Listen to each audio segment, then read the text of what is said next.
हाय दोस्तों, मैं आप सभी का दोस्त मुकेश यादव। आप सभी का हमारे YouTube चैनल माय टारगेट में स्वागत है। दोस्तों, आज हम आर.एस. अग्रवाल बुक का क्वेश्चन नंबर देखेंगे। आज से प्रारंभ कर रहे हैं। इसके पहले हम जो कि 9 पार्ट अपलोड किया है। आज हम लोग आर.एस. अग्रवाल बुक का प्रश्नमाला ए समाप्त कर चुके हैं। आज हम लोग देखेंगे प्रश्नमाला बी का क्वेश्चन नंबर 8 से। इसके पहले 7 क्वेश्चन हमने कंप्लीट कर लिया है। चलिए देखते हैं क्वेश्चन नंबर 8 की बात करें।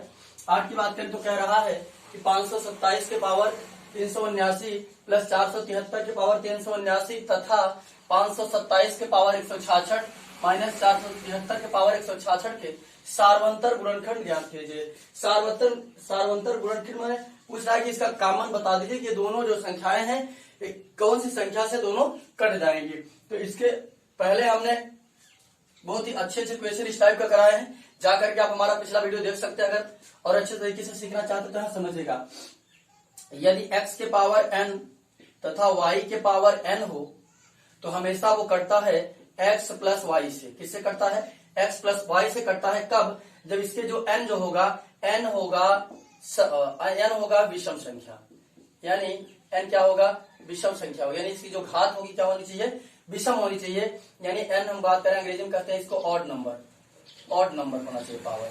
और क्या होना चाहिए? Odd number. और समझिएगा यदि x के पावर n माइनस वाई के पावर n हो, ठीक, तो हमेशा अगर यहाँ पर जो n होगा n इवन होना चाहिए। इवन माने सम होना चाहिए। अगर घात सम है तो हमेशा x प्लस वाई से कटती है। तो यहाँ समझिएगा अगर इसकी घात देखें तो क्या है?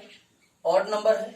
इसकी घात देखें तो क्या है? इवन नंबर है। यानी ये भी x प्लस वाई से कटेगा और ये भी x प्लस वाई से कटेगा।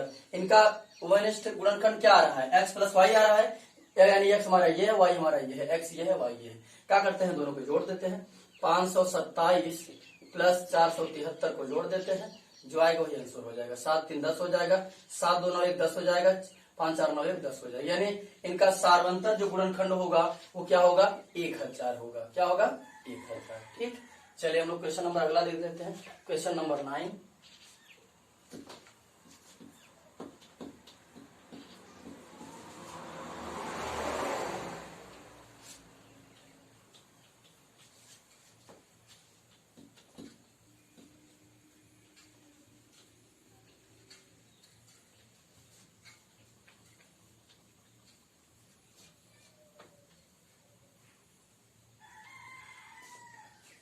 क्वेश्चन नंबर 9 की बात करें तो 9 नंबर क्वेश्चन कह रहा है कि एक छात्र को किसी संख्या को 34 से गुणा करना था। उसने त्रुटिवश 3 को 8 पढ़ लिया तथा उस संख्या को 84 से गुणा कर दिया। इससे उसका उत्तर ठीक उत्तर से 5600 अधिक था। वह संख्या कितनी थी? यानी समझिएगा, मान लेते हैं वह संख्या क्या थी? माना संख्या x थी। ठीक, अब x में उससे कहा गया बच्चे से कि 34 से गुणा करने के लिए वो भूलवश कितने से गुणा कर दिया? 84 से कर दिया। क्या समझिएगा? 84x माइनस उसे गुणा कितना करना था? 34 से करना था। तो नहीं किया, यानी कितना यहाँ कर देंगे क्या? माइनस 34x बराबर कितने का अंतर दे रहा है? 5600 का दे रहा है। इसी को हम लोग सॉल्व कर देते हैं, हमारी संख्या हो जाएगी। एक बार प्रश्न फिर से समझते हैं। किसी बच्चे से कहा गया कि किसी संख्या में गुणा करने के लिए कहा गया कि किसी संख्या में तुम 34 से गुणा कर दो। उसने भूलवश 3 को क्या सुन लिया 8 सुन लिया और 84 से गुणा कर दिया। कितना गुणा कर दिया? 84 से। जब 84 से गुणा कर दिया तो समझिएगा अगर 34 से गुणा करता तो यहाँ पर जो संख्या आती 84 से जो गुणा कर दिया गया है। यक्ष में यदि मैं 84 से गुणा कर दे रहा हूँ तो समझिए यक्ष से 84 से गुणा कर दे रहा है तो जो आंसर आ रहा है अगर 34 से करता उससे 5600 अधिक आ रहा है। इसका मतलब है 84x में से क्या करेंगे? 34 से घटा देंगे तो अंतर कितना बचेगा? 5600 बचेगा। खुद ही किताब में दे रहा है। ठीक, समझिएगा उस बच्चे से कहा गया कि आप 34 से गुणा करो, लेकिन वो भूलवश कितने से कर दिया? 34 से कर दिया, जो कि कितना अंतर अधिक आ रहा है? 5600 अधिक अंतर आ रहा है। क्या करेंगे? घटा देंगे इसको हम। 84 में से यहाँ कितना हो जाएगा? कुल मिलाकर हो जाएगा 4 में से 4 घटेगा 0 हो जाएगा। 8 में से 3 कितना? 50x बराबर 5600। समझिएगा 1 0 से 0 काट देते हैं, यहाँ काट देंगे। 5 1 के 5 यहाँ हो जाएगा 5 1 के 5 बचा 2, 5 दूनी 5 के बाद बचा 1 हो गया 10, 5 दूनी 10। x बराबर कितना हो गया? 110। 112, यानी वो संख्या क्या थी? 112 थी। ठीक, चलिए अगला क्वेश्चन देख लेते हैं। Question number 10।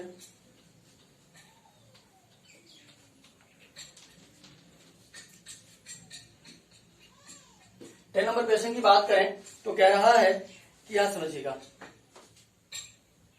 23 के पावर 19, 23 के पावर 19 प्लस 19 के पावर 19 के पावर 19 तथा 23 के पावर 23 प्लस 19 के पावर 23 के सार्वगुणनखंड। वही चीज क्या करा कि सार्वगुणनखंड बताना आपको, सार्वगुणनखंड। इन बताया हमने आपको ना ये दोनों संख्याएं में कॉमन क्या मिल रहा है, ये हमको बताना है कि दोनों में कॉमन क्या होगा। हमने आपको इसके पहले 8वां क्वेश्चन कराया, सेम टू सेम 8वां क्वेश्चन इसी के जैसा था। हमने बताया यदि x के पावर n तथा y के पावर n हो, अगर n जो हो n ऑड नंबर हो, यानी ऑड माने विषम संख्या हो, यानी जो घात हो वो विषम हो, तो हमेशा किससे कटता है? x प्लस y से कटता है। क्या समझिएगा? इसकी घात कितनी है? समझिएगा विषम है, या इसकी घात कितनी है? विषम है, यानी ये दोनों किससे कट जाएंगे? ये भी x प्लस वाई से कट जाएगा और ये भी x प्लस वाई से कट जाएगा। बस क्या करना है? जोड़ देना है। तो 23 प्लस 19 जोड़ देंगे, कुल मिलाकर के 9 3 12 का 2 हो जाएगा, 2 1 3 4, तो इसका सार्वगुणनखंड कितना हो जाएगा? 42 हो जाएगा। ठीक, ये क्वेश्चन हमारा कंप्लीट हो गया। क्वेश्चन नंबर 11 देखते हैं।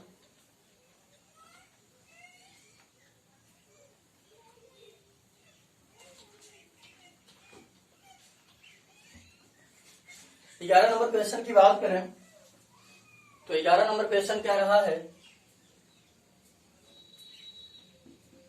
11 नंबर क्वेश्चन की बात करें तो कह रहा भाग के एक प्रश्न में भाजक भागफल का 10 गुना है तथा शेषफल का 5 गुना, यदि शेषफल 46 हो तो भाज्य ज्ञात कीजिए। समझिए ध्यानपूर्वक। हम लोग सबसे पहले समझते हैं, क्या मान लेते हैं कोई संख्या होगी x। ठीक, यहाँ पर हमारा क्या होता है? भाजक होता है, ये भागफल होता है और ये शेषफल होता है। चलिए देखते हैं क्या कर क्वेश्चन में। क्वेश्चन में कह रहा हमको ये शेषफल 46 दिया है, शेषफल 46 दिया। चलिए आगे बढ़ते हैं। कह रहा है क्या समझिए, भाग के प्रश्न में भाजक भागफल का 10 गुना तथा शेषफल का 5 गुना है। जो भाजक है वो शेषफल का कई गुना है? 5 गुना। तो इसमें 5 से गुणा कर देंगे, 46 पंचे 5 छंग 30 का 0 हासिल 3, 5 चौ 20 3 23, यानी जो हमारा भाजक है वो कितना हो गया? 230। खुद ही में क्वेश्चन में कह रहा है कि जो हमारा, समझिएगा, खुद ही क्वेश्चन में कह रहा है भाग के एक प्रश्न में भाजक, भाजक हम जिससे भाग करते हैं, भाजक भागफल का 10 गुना तथा शेषफल का 5 गुना है। तो क्या समझिए, हमको शेषफल पता था, शेषफल की सहायता से हमने क्या पता कर लिया? भाजक पता कर लिया। अब भाजक की सहायता से हम क्या पता कर लेंगे? भागफल पता कर लेंगे। कह रहा है कि ये जो भाजक है, समझिएगा, ये जो भाजक है ये भागफल का कई गुना है? 10 गुना है। इसका मतलब है ये, इससे अगर हम इसमें भाजक में 10 से भाग कर दे तो हमारा क्या आ जाएगा? भागफल आ जाएगा। तो समझिएगा जब 230 में 10 से भाग करेंगे 0 0 कट जाएगा, यानी ये हमारा कितना हो जाएगा? 23 हो जाएगा।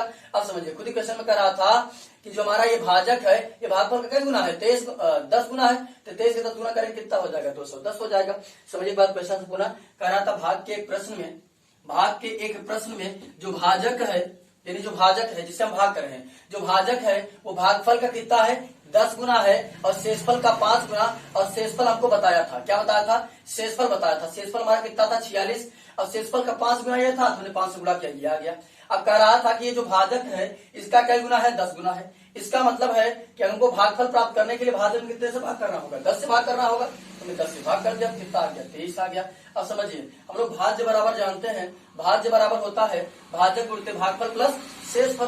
तो यही पूछा था, भाज्य पूछा था, यानी संख्या पूछा था। तो समझिएगा, भाज्य बराबर हमारा होता है भाजक गुणित भागफल प्लस शेषफल। भाजक हमारा कितना है? 230 गुणित 23 और प्लस 46। इसी को हम लोग सॉल्व कर देते हैं, आसानी से हो जाएगा।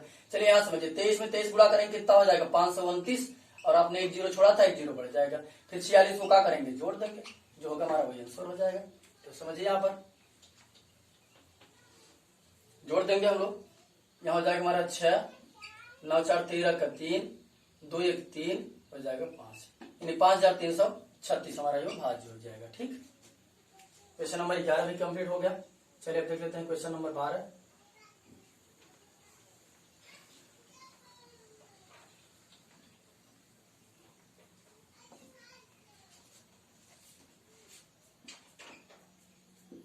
12 नंबर क्वेश्चन की बात करें तो कह रहा है 4 प्राकृतिक संख्याओं में से 3 को क्रमागत लेकर जोड़ने पर योगफल क्रम से 180, 197, 208 तथा 222 प्राप्त होता है, संख्याएं ज्ञात कीजिए। इस टाइप का क्वेश्चन हमने पिछले वीडियो में किया है। चलिए फिर देखते हैं। यहाँ कह रहा है यहाँ पर समझेगा 3 संख्याओं को 4 संख्याएं हैं। यहाँ पर कह रहा है 4 प्राकृतिक संख्याएं हैं।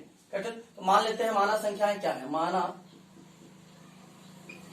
माना संख्याएं मान लेते हैं। संख्याएं जो है हमारी वो ए बी सी और क्या है डी है। ठीक, इनको बारी बारी से 3-3 संख्या लेकर के जोड़ने पर हमको क्रम से किताब में दिया हुआ है तो हम जोड़ देते हैं। यानी ए प्लस बी प्लस सी बराबर दिया है किताब में खुद ही 180 दिया है। फिर अगले लेके जोड़ेंगे बी सी डी, यानी B plus C plus D बराबर इसको दिया है 197। फिर आगे दिया है इसको C D A, C plus D plus A बराबर किताब में दिया है, खुद ही कह रहा है कितना कर रहा है 208 कह रहा है। आगे समझिएगा इसको लेंगे डी प्लस ए प्लस बी प्लस सी बराबर दे रहा है कुल मिलाकर के 222। तो हमसे कह रहा है कि संख्याएं ज्ञात कीजिए। यानी आपको क्या ज्ञात करना है, ए बी सी डी, इनका जो मान है उसे हमें फाइंड करना है। तो समझिएगा ध्यान पूर्वक।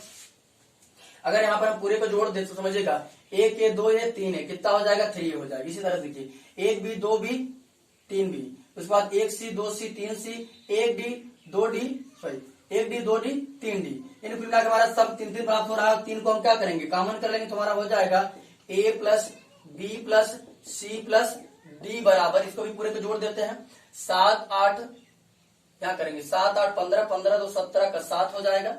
ठीक, हासिल हो जाएगी 1। यहाँ समझिए 8 9 17 17 2 19 19 से 20 का 0 हासिल हो जाएगी 2। यहाँ समझिए 1 1 2 2 4 4 2 6 6 2 8 कितना आ जाएगा 807 आ जाएगा। 3 से काट देते हैं इसको, 3 से काटेंगे जब इसको हम तो हो जाएगा 3 दूनी 6 बचेगा 2 हो जाएगा 18, 3 6 18 बचेगा 2, 3 9 27। यानी A plus B plus C plus D बराबर कितना हो गया 269। अब समझिएगा A plus B plus C का मान कितना दिया है 180 दिया है। यहाँ पर इसकी जगह रख देंगे 180 प्लस डी बराबर 269। उधर घटा देंगे डायरेक्ट, इसको कितना हो जाएगा 269 में से अगर हम 180 को घटा देते हैं तो डी इक्वल टू हमारा जो वैल्यू निकल कर आएगा 9 में से 9 हो जाएगा, 16 में से 8 8 हो जाएगा, कितना आ जाएगा 89 आ जाएगा। इसी तरीके से समझिएगा ये तो हमारा डी की वैल्यू आ गया। इसी तरीके से समझिएगा अगर हम बात करें पुनः यहाँ पर बी सी डी हमको पता है, इतने का मान रख देंगे। जब बी सी डी का मान रखेंगे तो हमारा किसका मान आ जाएगा ए का मान आ जाएगा। यहाँ समझिए तो ए प्लस कितना बन जाएगा, समझिए बी सी डी का मान हमने रख दिया, ए प्लस बी सी डी का मान कितना है 197 बराबर 269। तो घटा देंगे उधर जाकर के घट जाएगा 269 माइनस 197। ए इक्वल टू जो निकल कर आएगा यहाँ हो जाएगा 2 और यहाँ 16 में से 9 जाएगा 7, यानी कुल मिलाकर कितना आ जाएगा 72 आ जाएगा। इसी तरह से समझिएगा आगे अगर हम बात करें सी डी ए का मान पता है, अगर मैं इसमें समझिएगा सी डी ए का मान रखूंगा बचेगा क्या हमारा बी बचेगा। तो समझिए B plus C D A का मान कितना है 208 है बराबर 269 है, घटा देंगे तो बी इक्वल टू निकल कर आएगा उधर जाकर घट जाएगा 269 माइनस 208। यहाँ समझिए बी इक्वल टू आएगा 9 में से 8 1 हो जाएगा और यहाँ 6 हो जाएगा, कितना निकल कर आया 61 निकल कर आया। इसी तरह से समझिएगा अब अगर मैं यहाँ रखूंगा, यहाँ पर समझिएगा इसको रखूंगा, सॉरी यहाँ मैं 4 दिया था डी ए बी का कितना दिया था। यहाँ समझिए डी ए बी का मान रखूंगा मैं यहाँ पर कहाँ गया, ये समझिएगा ये है डी ए बी का, इसका मान रखूंगा ये रख दूंगा तो क्या बचेगा कुल मिलाकर के सी बचेगा। ठीक, इसकी वैल्यू बचेगा सी की, तो सी डी ए बी का मान कितना दिया है 222 दिया है बराबर हो जाएगा 269। घटा देंगे तो सी इक्वल टू निकल कर आएगा जो हमारा 269 माइनस 222, घटा देंगे सी इक्वल टू हो जाएगा 7 फिर हो जाएगा 4, यानी 47 कितना आ जाएगा 47। यानी ए बी सी की जो हमारी वैल्यू निकल कर आई वो कितनी निकल कर आई समझिएगा। ए की वैल्यू हमारी कितनी आ गई, ए बराबर हमारा आया 72 और बी इक्वल टू आया कितना 61 और सी इक्वल टू आया 47 और डी इक्वल टू आया 89। डी इक्वल टू कितना आया 89 आया। ठीक, ये हमारा एबीसीडी के मान है। ठीक, चलिए अगला क्वेश्चन देख लेते हैं। क्वेश्चन नंबर 13 संख्या को, एक 3 अंकों की संख्या 2a3 में 326 जोड़ने पर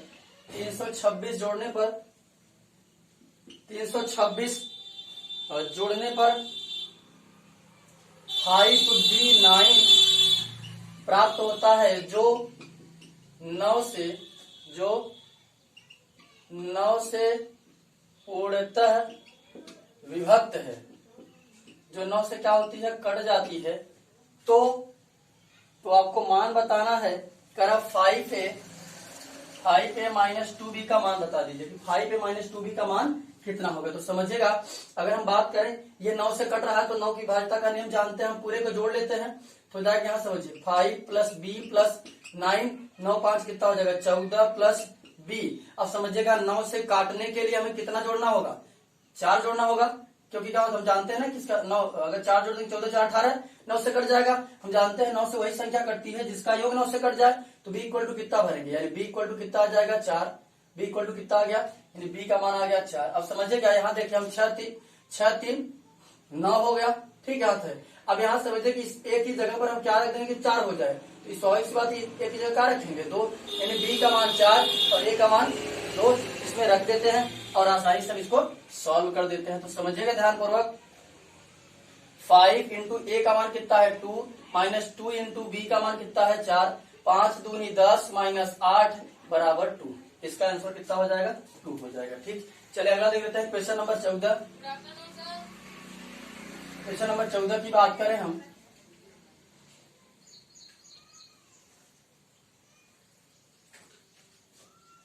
चौदह नंबर क्वेश्चन कह रहा है कि 3257 के पावर 683 में 3256 से भाग देने पर शेषफल क्या होगा। शेषफल बताना, इस टाइप का क्वेश्चन में कराया है पिछले वीडियो में और कई क्वेश्चन कराया, आप पिछला वीडियो देख सकते हैं, समझिएगा। ऐसे क्वेश्चन हम करते क्या है, इससे भाग कर देते हैं। यहाँ पर 3257 में के पावर 683 में हमें भाग करना है 3256 में। ऐसे क्वेश्चन में करना क्या है, हम इसी संख्या में इस संख्या से भाग लगा देते हैं। जब 3256 से 3257 में भाग करेंगे कितना बचेगा, एक के पावर कितना हो जाएगा 683। अब एक को 683 बार करें, जितना बार करें कितना आएगा 1 आएगा। इसका शेषफल कितना हो जाएगा 1 हो जाएगा। ठीक, चलिए अगला क्वेश्चन देख लेते हैं। Question number 15।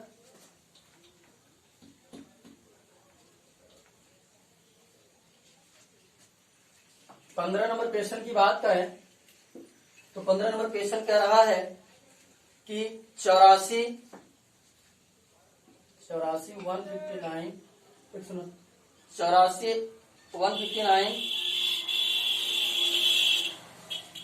के समीपतक कौन सी संख्या है, के समीपतक निकट कौन सी संख्या है जो 97 से क्या होती है, पूर्णतया विभक्त हो जाती है, 97 से कट जाती है। समझिएगा, हम क्या करते हैं, इसमें 97 से भाग लगाएंगे।